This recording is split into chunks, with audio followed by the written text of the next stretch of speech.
A group of researchers from Indiana University, Purdue University is trying to change a staggering statistic. 3 years ago, they discovered Latino teens in Indiana are 25% more likely to struggle with depression than their white peers and at much higher risk for suicidal thoughts. As Claire McInerney reports, their solution comes in the form of a summer camp. Jennifer Santana came to the camp during its first session 2 years ago at her mother's suggestion. Santana didn't think she'd get anything out of it, but as the week went on, some of the messages she heard stuck with her. It's not what anybody else says about me. It's not what people think about me or what people think as Latinos in general. It's about who I am, and as long as I know who I am, I think I'm good. This year, Santana graduated high school and returned to the camp to be a mentor to younger students. Helping teens like Santana establish that sense of self-identity is exactly what researcher Sylvia Bagatti wants to happen over the course of the week-long program, which she calls a Latino Youth Summit.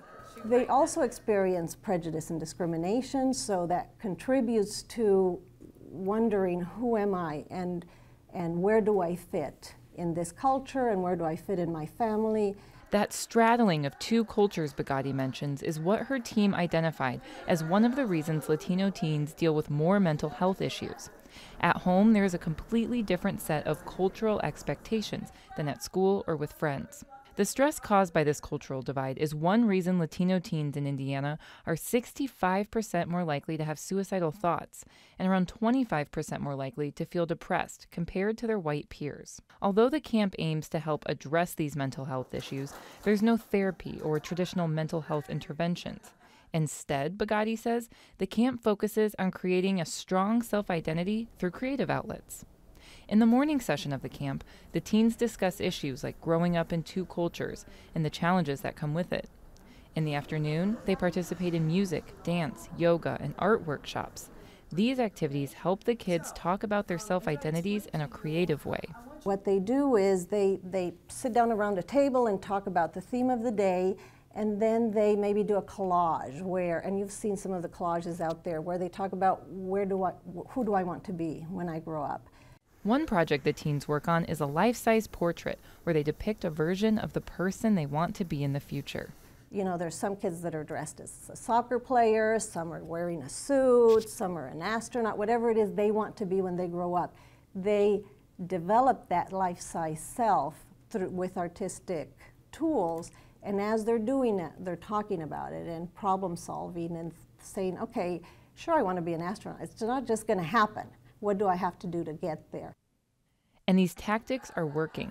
In the 3 years since the camp started, surveys administered by the researchers found teens who participate in the camp report having higher self-esteem and the ability to address negative aspects of life months after the camp ends.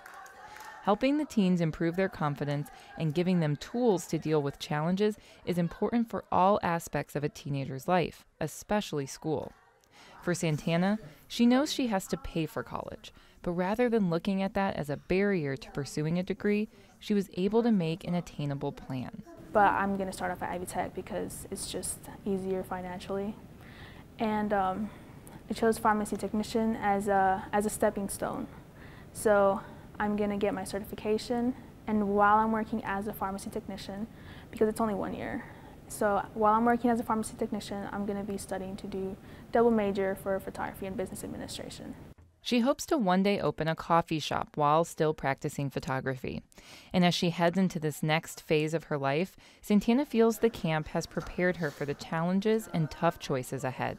Well, I learned here that Latinos are important, Hispanics are important, and so as far as school comes and adulthood and everything after high school, I feel like I have a voice just like everyone else does.